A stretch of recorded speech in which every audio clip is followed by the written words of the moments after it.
Surabhi 2025 S A senior group एकविंश शताब्दी दक्षता विकास रे विद्यालय शिक्षार भूमिका।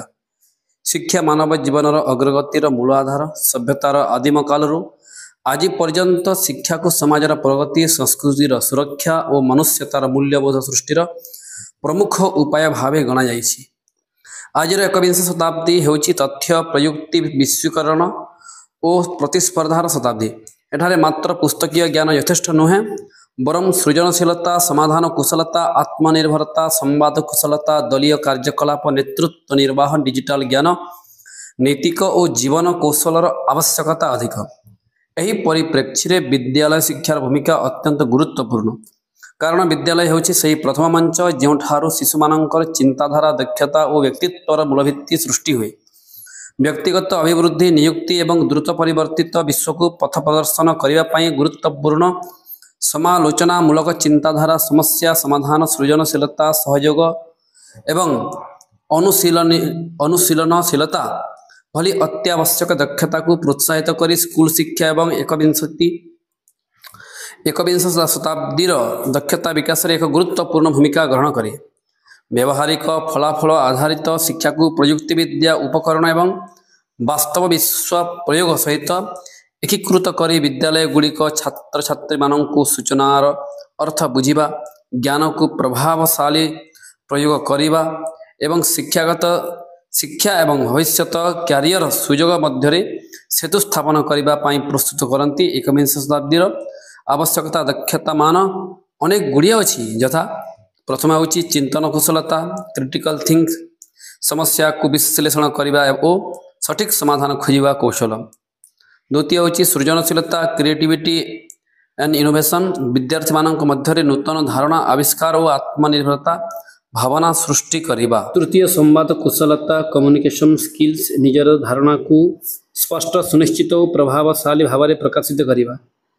दलीय कार्य, कोलाबोरेशन एंड टीमवर्क, विद्यार्थी मध्य एकाठी होई एका साथी काम करवा और सहभागितार समन्वय स्थापन करवा। डिजिटल साक्षरता, डिजिटल लिटरेसी, सूचना और प्रयुक्ति विद्यार सुदृढ़ भाव में व्यवहार करवा। षष्ठ, विद्यार्थी मध्य स्वास्थ्य, परिवेश, सामाजिक संबंध, नेतृत्व और आर्थिक साक्षरता विषय ज्ञान प्रदान करवा। सप्तम, नैतिकता और मूल्यबोध, सत्यनिष्ठा, साहाय्य भाव, समानता और दायित्वबोध विषय प्रेरित करवा। विद्यालय शिक्षार भूमिका कौन? तो विद्यालय शिक्षार भूमिका हूँ ज्ञानर आधार हूँ सृष्टि, ज्ञानर आधार सृष्टि करवा। नैतिकता, मूल्यबोध और सामाजिक दायित्व, विद्यालय केवल ज्ञानर केन्द्र नुहे, यह मूल्यबोध और मानविकतार प्रशिक्षण केन्द्र। प्रार्थना सभा, साहित्य सभा, समाज सेवा, एनसीसी, स्काउट एंड गाइड्स भली कार्यकलाप माध्यम छात्र माने सामाजिक दायित्व वहन करती। आत्मनिर्भरता और दक्षता भित्तिक शिक्षार तत्संलग्न व्यवसायमूलक शिक्षा, वृत्तिमूलक प्रशिक्षण, कृषि, कंप्यूटर, कारीगरी कला इत्यादि प्रशिक्षण द्वारा विद्यालय छात्र छात्री मानू आत्मनिर्भरशील करिथाए। फिनलैंड शिक्षा प्रणाली सृजनशीलता और प्रैक्टिकल ज्ञान रे अग्रगण्य अटंती। भारतर NEP 2020 national education policy, 2020 national education policy 21st century skills, vocational training, coding, multidisciplinary learning, critical thinking उपर गुरुत्व दी जाइछि। 5T मॉडल, टेक्नोलॉजी, टीमवर्क, पारदर्शिता, समय, दायित्व इत्यादि आजिर शिक्षार अंतर्भुक्त अटंती। चैलेंज गुड़िक है पारंपरिक परीक्षा भित्तिक प्रणाली दाब, ग्रामीण अंचल में प्रयुक्ति विद्या संसाधन अभाव, एकविंश शताब्दी शिक्षकों को एकविंश शताब्दी अनुसार शिक्षक शिक्षयित्री को आधुनिक प्रणाली ICT स्किल बेस्ड ट्रेनिंग देवार आवश्यकता। ग्रामीण विद्यालय में ICT विस्तार, पाठ्यक्रम समयानुवर्तित विस्तृत परिवर्तन विषय सहित स्किल डेवलपमेंट मॉड्यूल अंतर्भुक्त करा उचित। छात्र छात्री मानू को internship, project based learning, startup, incubation सुविधा प्रदान करवा उचित। विद्यालय शिक्षार भूमिका। विद्यालय हेउछि विद्यार्थी पई मंदिर परी, सेठारे से जहाँ किछि शिखे जाने बुझे से सबको से सारा जीवन पालन करे। सेठारे से कौन कौन शिखे जाने आसतु जानिबा। प्रथम, ज्ञानर आधार सृष्टि।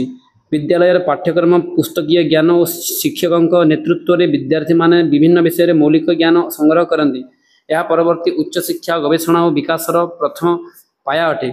सृजनशीलता और नूतनतार प्रोत्साहन आज विद्यालय गुड़िक पूर्व भली साधन विहीन नहीं। आज विद्यालय गुड़िक STEM STEM science technology engineering mathematics कला संगीत खेल हैंडक्राफ्ट इत्यादि कार्यकलाप द्वारा छात्र छात्री मानकर सृजनशीलता को विकसित करुछि। तृतीय समाधान कुशलता और नेतृत्व विद्यालय क्लब निर्माण करी दलीय प्रकल्प विज्ञान प्रदर्शनी वाद विवाद क्रीड़ा अनेक गुड़ी क्रिया कार्यकलाप द्वारा विद्यार्थी मानक मध्य नेतृत्व और समस्या समाधान प्रशिक्षण ग्रहण करती। चतुर्थ डिजिटल शिक्षा और नवीनता वर्तमान समय विद्यालय गुड़िक smart class online learning coding robotics आदि को अंतर्भुक्त कर छात्र छात्री मानक आज युग योग्य करुअछि।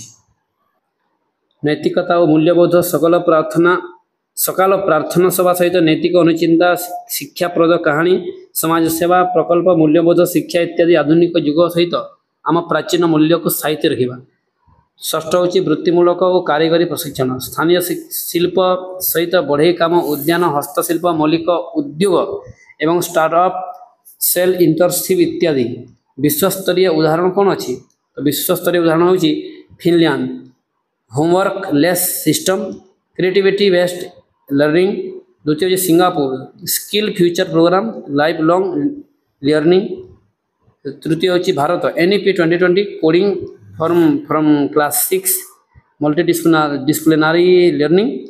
चतुर्थ हूँ Odisha 5T school transformation technology enable classrooms English medium schools smart lab.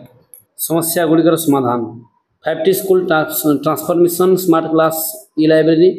प्रथम पाठ्यक्रम परिवर्तन स्किल नॉलेज मिक्स। द्वितीय हूँ शिक्षक प्रशिक्षण ICT pedagogy modern methods rural schools uplift digital labs internet internship and practical exposure link with industries presence orientation awareness programme case study Odisha Mo school अभियान alumni engagement. Last हूँ Odisha Adarsh Vidyalaya quality rural education. उपसंहार विद्यालय होछि सेही कारखाना जोठारे भविष्यतर सुदक्ष नागरिक सृष्टि होती। सेहीपरि 21वीं शताब्दी रे skill creativity critical thinking communication collaboration digital literacy values को विद्यालय रे अंतर्भुक्त कले ओडिशा भारत और संपूर्ण विश्व मध्य आगामी दिन में सुदृढ़ सचेतन आत्मनिर्भर सामाजिक नैतिक दायित्वबोध सुनागरिक पाइले यही देशर विकास उन्नति उत्तरोत्तर हेब।